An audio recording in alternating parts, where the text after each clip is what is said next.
প্রিয় দর্শক, মূল আলোচনায় ঢোকার আগে আজকের ব্রেকিং আপডেটগুলো হেডলাইন আকারে দেখে নিই। আজ আমরা তিনটি প্রধান ব্রেকিংয়ের উপরে ফোকাস করব। আজকের প্রথম বড় ব্রেকিং, পেন্টাগনের নতুন ডিফেন্স রিপোর্ট লিক হয়েছে। সেখানে স্পষ্টভাবে দাবি করা হচ্ছে ইরান তাদের নিউক্লিয়ার প্রোগ্রাম বা পরমাণু বোমা তৈরির একদম শেষ ধাপে পৌঁছে গেছে। প্রশ্ন উঠছে, এটা কি সত্য খবর, নাকি ইরাক যুদ্ধের আগে যেমন মিথ্যে গল্প সাজানো হয়েছিল, এবারও ইরানের উপরে হামলার জন্য কি সেই একই স্ক্রিপ্ট লেখা হচ্ছে? দ্বিতীয় এবং অত্যন্ত গুরুত্বপূর্ণ খবর, ইরানি হ্যাকার গ্রুপ এবং ইসরায়েলি ইন্টেলিজেন্স সোর্সের দাবি ইরানের উপর আমেরিকার হামলা এখন সময়ের অপেক্ষা। আমেরিকার ইতিহাসের সবথেকে বড় মিলিটারি বিল্ড আপ এখন মধ্যপ্রাচ্যের বুকে। ট্রাম্প যাকে বলছেন আর্মাডা, সেটা আসলে কি বার্তা দিচ্ছে? এবং তৃতীয় খবর, যা গেম চেঞ্জার হতে পারে, ইউরোপের মাটি থেকে ইসরায়েলের জন্য দুঃসংবাদ। বেলজিয়াম সরকার সরাসরি ঘোষণা দিয়েছে ইসরায়েলের জন্য অস্ত্র বহনকারী কোনো বিমান আর বেলজিয়ামের আকাশসীমা ব্যবহার করতে পারবে না। ইউরোপ কি তবে আমেরিকার হাত ছেড়ে দিচ্ছে? আসুন আবেগ সরিয়ে রেখে লজিক দিয়ে প্রতিবেদনটা শুরু করি। সবার আগে কথা বলবো সেই রিপোর্টটি নিয়ে, যা আজ পেন্টাগন থেকে রিলিজ হয়েছে। আমেরিকার ন্যাশনাল ডিফেন্স স্ট্র্যাটেজি বা জাতীয় প্রতিরক্ষা কৌশলের এই নতুন ডকুমেন্টে ইরানের ব্যাপারে এমন কিছু শব্দ ব্যবহার করা হয়েছে যা কূটনৈতিক ভাষায় লাল সংকেত। সহজ করে বলি, এই রিপোর্টে বলা হচ্ছে গত কয়েক মাসে ইসরায়েলি হামলায় ইরান দুর্বল হয়েছে ঠিকই, কিন্তু ইরান হার মানেনি। বরং পেন্টাগনের দাবি ইরান এখন চোরের ওপর বাটপাড়ি করে তাদের নিউক্লিয়ার সক্ষমতা বা পরমাণু অস্ত্র তৈরির ক্ষমতা আবার নতুন করে ঝালিয়ে নিচ্ছে। সোজা বাংলায়, তারা পরমাণু বোমা বানানোর খুব কাছে। এখন এখানে একটা ইন্টারেস্টিং প্যাটার্ন লক্ষ্য করুন। আমার পুরনো দর্শকরা জানেন আমি সবসময় বলি, জিও পলিটিক্সে টাইমিং ইজ এভরিথিং। কেন এই রিপোর্ট এখন এলো? দেখুন, যখনই আমেরিকা কোনো দেশের উপর বড় ধরনের হামলা চালাতে চায় বা রিজিম চেঞ্জ করতে চায়, তার ঠিক আগে আগে এমন কিছু রিপোর্ট বাজারে ছাড়া হয়। মনে আছে 2003 সালের কথা? সাদ্দাম হোসেনের কাছে নাকি গণবিধ্বংসী মারণ অস্ত্র ছিল। সেই রিপোর্টের দোহাই দিয়ে ইরাক মাটির সাথে মিশিয়ে দেয়া হলো। পরে কি পাওয়া গেল সেই অস্ত্র? না, কিচ্ছু পাওয়া গেল না। একটা ভাঙা পিস্তলও পাওয়া গেল না। আজ পেন্টাগন বলছে ইরান পরমাণু বোমার একেবারে কাছে পৌঁছে গেছে। কিন্তু লজিক কি বলে? এই রিপোর্টটা কি সত্যি ইরানের সক্ষমতা প্রকাশ করছে, নাকি ট্রাম্প প্রশাসন বা আসন্ন আমেরিকান স্ট্র্যাটেজির জন্য একটা জাস্টিফিকেশন তৈরি করছে, যাতে কাল সকালে যদি আমেরিকার কোনো মিসাইল তেহরানের বুকে আছড়ে পড়ে, তখন তারা বিশ্বকে বলতে পারে, দেখুন আমরা তো আগেই বলেছিলাম ওরা বোমা বানাচ্ছিল, আমরা বিশ্বকে বাঁচিয়েছি ইরানে হামলা করে। তবে রিপোর্টের আর একটা অংশ আরও ভয়ানক। সেখানে বলা হয়েছে ইসরায়েল নিজেকে রক্ষা করতে একা সক্ষম নয়। ভাবুন একবার, এতদিন বলা হতো ইসরায়েল মধ্যপ্রাচ্যের সুপার পাওয়ার, আর এখন খোদ আমেরিকার ডিফেন্স ডিপার্টমেন্ট বলছে নেতানিয়াহুর সেনাবাহিনী এখন আমেরিকার বৈশাখী ছাড়া চলতে পারবে না। রিপোর্টে বলা হচ্ছে ইসরায়েলকে আরও শক্তিশালী অস্ত্র দিতে হবে, আরও প্রোটেকশন দিতে হবে। এর মানে কি দাঁড়ালো? এর মানে হলো জুন মাসে ইরান যে মিসাইল হামলা চালিয়েছিল, তাতে ইসরায়েলের ডিফেন্স সিস্টেমের যে ফাটলগুলো ধরা পড়েছিল, আমেরিকা সেটা খুব ভালোভাবেই নোট করেছে। তারা বুঝে গেছে আয়রন ডোম বা অ্যারো সিস্টেম দিয়ে আর কাজ হবে না। তাই এখন ইসরায়েলকে রক্ষা করার দায়িত্ব সরাসরি আমেরিকাকে নিতে হচ্ছে। আর সেই দায়িত্ব পালন করতেই কি এই নতুন জুজুর ভয় ইরান বোমা বানাচ্ছে? এখন মুদ্রার উল্টো পিঠটা দেখি, ইরান কি বলছে। ইরানের সুপ্রিম লিডার আয়াতুল্লাহ আলী খামিনির ভারতে যিনি প্রতিনিধি আছেন, অর্থাৎ দিল্লিতে বসেন, ডক্টর আব্দুল মজিদ হাকিম ইলাহি, তিনি পরিষ্কার ভাষায় বলেছেন ইরান কখনোই পরমাণু বোমা বানাতে চায় না, কারণ ইসলামে গণবিধ্বংসী অস্ত্র বা পরমাণু বোমা নিষিদ্ধ। তিনি জোর দিয়ে বলেছেন ইরানের নিউক্লিয়ার প্রোগ্রাম শুধুমাত্র বিদ্যুৎ এবং চিকিৎসার জন্য, অর্থাৎ শান্তির জন্য।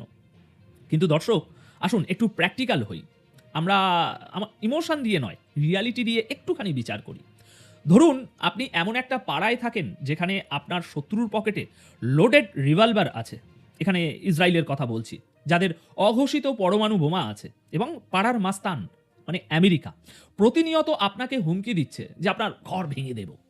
এই অবস্থায় আপনি কি ধর্মীয় ফতোয়া মেনে বসে থাকবেন, নাকি নিজের অস্তিত্ব বাঁচাতে পকেটে একটা রিভলভার রাখার চেষ্টা করবেন?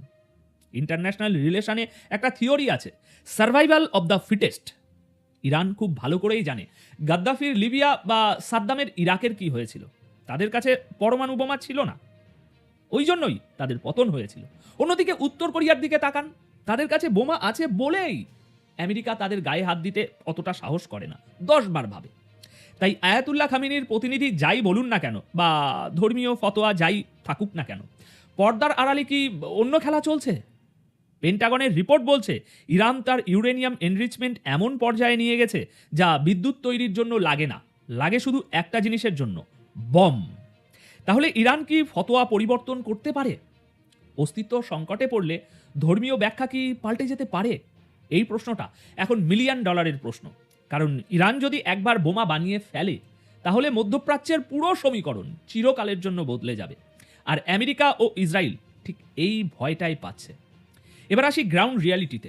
ডোনাল্ড ট্রাম্প, যিনি সোশ্যাল মিডিয়া এবং টিভিতে হুঙ্কার দিতে একেবারে ওস্তাদ, তিনি ইরানকে আবার হুমকি দিয়েছেন। তিনি বলেছেন আমেরিকা চুপ থাকবে না, আমেরিকা সরাসরি মিলিটারি অ্যাকশন নেবে। এর জবাবে ইরান কি করলো? চুপ করে থাকলো? একদম না। ইরানের আইআরজিসির aerospace commander brigadier general Seyed Majid Mousavi আজ ট্রাম্পের এই হুমকির জবাবে যে ভাষা ব্যবহার করেছেন তার ডিপ্লোম্যাসির ভাষায় বিরল। মুসাভি বলেছেন ট্রাম্প অনেক কথা বলেন, বকবক করেন, কিন্তু আমাদের জবাব কথায় হবে না, জবাব হবে ময়দানে, এবং সেই জবাব হবে ডিসাইসিভ। লক্ষ্য করুন শব্দচয়ন, ডিসাইসিভ, ময়দানে। মানে ইরান বলছে তোমরা যদি আসো আমরা তৈরি আছি। জেনারেল মোসাভি এটাও মনে করিয়ে দিয়েছেন যে ট্রাম্পের মতো তার এক বন্ধু, মানে এখানে নেতানিয়াহুর ইঙ্গিত, অনেক বড় বড় কথা বলেন, কিন্তু কাজের বেলায় তারা ইরানের মিসাইল হামলার সামনে অসহায় হয়ে পড়েছিল। এদিকে ইসরায়েলি সোর্স এবং ইরানি হ্যাকার গ্রুপ হান্ডালা লিক করেছে যে আমেরিকা মধ্যপ্রাচ্যে যে পরিমাণ সেনা এবং যুদ্ধজাহাজ জড়ো করেছে ইতিমধ্যে তা অতীতে কোনোদিন দেখা যায়নি। একে বলা হচ্ছে record breaking military build up. Trump গতকালই বলেছেন আর্মাডা আসছে। আর্মাডা শব্দটা শুনেছেন? ঐতিহাসিকভাবে এর অর্থ হলো বিশাল নৌবহর যা কোনো দেশ দখল করতে চায়। এয়ারক্রাফট ক্যারিয়ার, সাবমেরিন, ডেস্ট্রয়ার, হাজার হাজার ট্রুপস সব এখন ইরানের ঘাড়ে নিঃশ্বাস ফেলার মতো জায়গায় পৌঁছে গেছে। সিরিয়াসলি বলুন তো, এত আয়োজন, এত জাহাজ, এত টাকা খরচ, এত সেনা, এগুলো কি শুধু পিকনিক করতে এসেছে? নাকি ট্রাম্প এমন কোনো ফাইনাল খেলার প্ল্যান করেছেন যা আমরা কল্পনাও করতে পারছি না? এদিকে যুদ্ধের এই দামামার মধ্যে হঠাৎ করে ইউরোপ থেকে একটা খবর এলো যা ইসরায়েলের জন্য বিনা মেঘে বজ্রপাতের মতো। বেলজিয়াম, ইউরোপিয়ান ইউনিয়নের অত্যন্ত গুরুত্বপূর্ণ একটি দেশ, গতকাল ঘোষণা দিয়েছে ইসরায়েলের জন্য কোনো অস্ত্র বা মিলিটারি ইকুইপমেন্ট বহনকারী বিমান বেলজিয়ামের আকাশসীমা ব্যবহার করতে পারবে না। এমনকি তারা বেলজিয়ামের কোনো এয়ারপোর্টে টেকনিক্যাল স্টপ, মানে তেল নেওয়া বা মেনটেনেন্স, সেগুলোও করতে পারবে না। দর্শক, এটা কেন এত বড় খবর? কারণ এতদিন নিয়ম ছিল কার্গো বিমানগুলো মিথ্যে ডিক্লারেশন দিয়ে বা টেকনিক্যাল স্টপের নাম করে আর কি ওই ইউরোপের উপর দিয়ে উড়ে যেত। বেলজিয়ামের পররাষ্ট্রমন্ত্রী বলেছেন অনেক হয়েছে, আর না, এখন থেকে প্রতিটি ফ্লাইটের ডিটেলস আগে জমা দিতে হবে। যদি দেখা যায় তাতে ইসরায়েলের জন্য বোমা বা বারুদ যাচ্ছে, গেট বন্ধ। এটা শুধু একটা লজিস্টিক্যাল সমস্যা নয়, এটা একটা বিশাল কূটনৈতিক চর। বেলজিয়ামের দেখা দেখি যদি এখন স্পেন, আয়ারল্যান্ড বা নরওয়ে একই কাজ করে, তাহলে আমেরিকা থেকে ইসরায়েলে অস্ত্র পৌঁছানোর সোজা রাস্তাগুলো সব বন্ধ হয়ে যাবে। তখন তাদের ওই ঘুরে ঘুরে ঘুরে ঘুরে ওই সেই আফ্রিকার হয়ে যেতে হবে, যা সময় সাপেক্ষ এবং ব্যয়বহুল। তাহলে পরিস্থিতিটা একবার ভাবুন। একদিকে পেন্টাগন দাবি করছে ইরান নিউক্লিয়ার বোমার দ্বার প্রান্তে, অন্যদিকে ট্রাম্প পাঠাচ্ছেন তার ঐতিহাসিক আর্মাডা। ইরান বলছে এসো, মাঠেই দেখা হবে। আর এরই মাঝে ইউরোপ ইসরায়েলের জন্য আকাশের দরজা বন্ধ করে দিচ্ছে। তাই এটা কোনো সাধারণ সময় চলছে না, আমরা সম্ভবত ইতিহাসের সন্ধিক্ষণে দাঁড়িয়ে আছি। আপনাদের কি মনে হয়? কমেন্ট সেকশন খোলা রইল, আমি আপনাদের প্রত্যেকটি কমেন্ট পড়ব। আপনাদের মতামত জানান, কারণ মেন স্ট্রিম মিডিয়া যা বলে তার চেয়ে সাধারণ মানুষের কমন সেন্স, মানে আপনাদের কমন সেন্স অনেক সময় বেশি সঠিক হয়। ভিডিওটি যদি আপনাদের ভাবিয়ে থাকে তবে লাইক দিন এবং শেয়ার করুন সেই বন্ধুদের সাথে যারা জিওপলিটিক্স ভালোবাসেন। আর হ্যাঁ, সাবস্ক্রাইব করতে ভুলবেন না, কারণ সত্য খবর সবার আগে আপনাদের কাছে আমরা পৌঁছে দেব। মনে রাখবেন, বাঘ যখন কোণঠাসা হয় তখন সে থাবা মারে, আর ইরান এখন সেই কোণঠাসা বাঘ। খেলা এখন আর টেবিলের আলোচনায় নেই, খেলা এখন বারুদের স্তূপে। আর সেই বারুদে কে প্রথম দেশলাই জ্বালবে সেটাই এখন দেখার বিষয়। ভালো থাকবেন, সুস্থ থাকবেন। ধন্যবাদ আপনাদের সকলকে। আসসালামু আলাইকুম। আমি যতক্ষণে নিউজটি আপলোড করছি আমি জানি না যে ইরানে আমেরিকার অভিযান শুরু হয়ে গেছে নাকি হবে। তবে ইতিমধ্যে আজকে সারাদিনের আপডেট পেয়েছেন যে আমেরিকার প্রধান মিত্রশক্তি জার্মানি, নেদারল্যান্ডস, ফ্রান্স, তারা তাদের যে এয়ারলাইন্সগুলো, যে বিমানগুলো মধ্যপ্রাচ্য এবং মধ্যপ্রাচ্যগামী, বিশেষ করে দুবাই, সৌদি, কাতার, ইসরায়েল, আরো বিভিন্ন দেশে চলাচল করতো, ইরাক, ইরান, মানে সেখানে তাদের এই এয়ারলাইন্সগুলোকে তারা বন্ধ করে দিয়েছে। আমি সকালে নিউজটা দিয়েছিলাম। তো যদি দিনের মধ্যে হামলা হয়ে থাকে তো হয়েছে, যেহেতু ভিডিওটা আমি একটু আগে রেকর্ড করি, হামলা চালাবে 100%।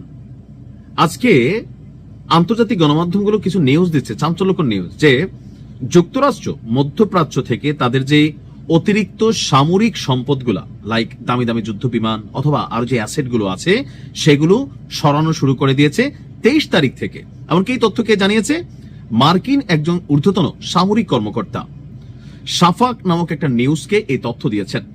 ওই কর্মকর্তা বলছে যে অঞ্চলটির ভেতরেই কিছু মার্কিন সেনা এবং সামরিক সরঞ্জামের অবস্থান পুনর্বিন্যাস করা হচ্ছে, অর্থাৎ এরটা লয়ে যাওয়া হচ্ছে জেডেরটা নেওয়া হচ্ছে এফে। কেন? ইরান যে অভিযান একটা পাল্টা চালাবে মধ্যপ্রাচ্যের রাষ্ট্রগুলোতে, এটা 100%, এমনকি আমেরিকার এই ঘাঁটিগুলাকে টার্গেট করবে। সো ইরানের কাছে যে লেটেস্ট নকশাটা আছে ধরেন 3 দিন আগের, এখন এই যে তারা গোপনে গোপনে এর নিয়ে গেল বিয়ের রিপ্লেসমেন্টে, বিয়ের নিয়ে গেল এফ এর রিপ্লেসমেন্টে, তো ইরান মনে করলো এত এর জায়গায় আছে, এর মধ্যে একটা ঘটনা ঘটাইতে গেল, দেখলে এর মধ্যে কিছু নাই, মেশিন আগে সরে গেছে কোথায়, এফ এর মধ্যে। বিষয়টা বুঝাইতে পারছি? তো বলা হচ্ছে যে এই পদক্ষেপের আওতায় আবার ইরাক অন্তর্ভুক্ত না, অর্থাৎ ইরাকে যে সামরিক ঘাঁটিটা যেখানে আছে সেখানেই থাকবে বা আছে, ওইখানেও যে সামরিক সম্পদগুলো আছে তেমন ভাবে আছে। বলছে যে আমরা কোন সম্পদ কোথায় মোতায়েন করছি অথবা কোথায় নিয়ে পুনর্বিন্যাস করছি সেই সম্পর্কে কোনো তথ্য দিব না। এই পদক্ষেপের লক্ষ্য হলো যুক্তরাষ্ট্রের প্রেসিডেন্ট ডোনাল্ড ট্রাম্প তিনি চূড়ান্ত সিদ্ধান্ত নিয়েই ফেলেছেন যে তিনি ইরানে অভিযান চালাবেন। আর এই অভিযান চালানোর পর ইরান যখন পাল্টা অবস্থান আসবে, অভিযান চালাবে, তখন যেন বিকল্প অপশন থাকে। বর্তমানে মধ্যপ্রাচ্যের অন্তত 19টি স্থানে যুক্তরাষ্ট্রের সামরিক উপস্থিতি রয়েছে। কাউন্সিল অন ফরেন রিলেশনস এটার তথ্য অনুযায়ী এর মধ্যে 8টি আছে স্থায়ী ঘাঁটি, যেটা ইরাকে, কাতারে, বাহরাইনে, কুয়েতে, সংযুক্ত আরব আমিরাতে, সৌদি আরবে, জর্ডানে এবং মিশরে। 2025 সাল পর্যন্ত এই অঞ্চলে যুক্তরাষ্ট্র প্রায় 40 থেকে 50,000 সেনা মোতায়েন রেখেছে। সাম্প্রতিক এই পুনর্বিন্যাসের পেছনে ওয়াশিংটন এবং তেহরানের মধ্যে যে ঘটনা সেটাই প্রধান। এই মুহূর্তে বলা হচ্ছে যে কোনো সময় ইরানে অভিযান চলবে। তবে যেহেতু আমি ভিডিওটা একটু লেটে আপলোড করি, একটা শিডিউল থাকে, সম্ভবত হয়ে গেছে, আর নয়তো হবে। আপনি দেখেন একদম সবকিছু কিন্তু নিখুঁত একটা পরিকল্পনা প্রস্তুতিতে মার্কিন যুক্তরাষ্ট্র এগিয়ে যাচ্ছে। এখন এই মুহূর্তে ইরান তাদের মতন করে তারা আকাশ প্রতিরক্ষা ব্যবস্থা পাল্টা বলতেছে তো যে ওই মেশিন আছে, ওই ট্রিগারে হাত আছে, আসলে কি আছে আল্লাহ ভালো জানে। তবে আমি বাস্তবতার নিরিখে কথা বললে মার্কিন যুক্তরাষ্ট্রের বিরুদ্ধে ইরান যথেষ্ট দুর্বল। আর আমেরিকা যখন কোথাও খেলবে, আমেরিকার কেউ বাধা দিবে না, ইরানের বাধা দিবে। আপনারা দেখেন রাশিয়ার মতন রাষ্ট্রে বাধা দিয়ে ফেলছে পুরা পশ্চিমারা মিলা, কারণ আমেরিকা এখানে ইচ্ছা করছে ট্রাম্প যে আমরা এখানে খেলবো, আগে বাইডেন ইচ্ছা করছিল। সো সেই ক্ষেত্রে ইরান অপেক্ষাকৃত অনেক দুর্বল একটা রাষ্ট্র আমেরিকার সামনে। তারপরে আমি যেটাকে সাপোর্ট করি বা প্রশংসা করি সেটা হচ্ছে সাহস, ঝুঁকেঙ্গা নাহি সালা স্টাইলটা। এখন হেফাজত করার মালিক উনি, তিনি ভালো জানেন কি ঘটবে। আসসালামু আলাইকুম।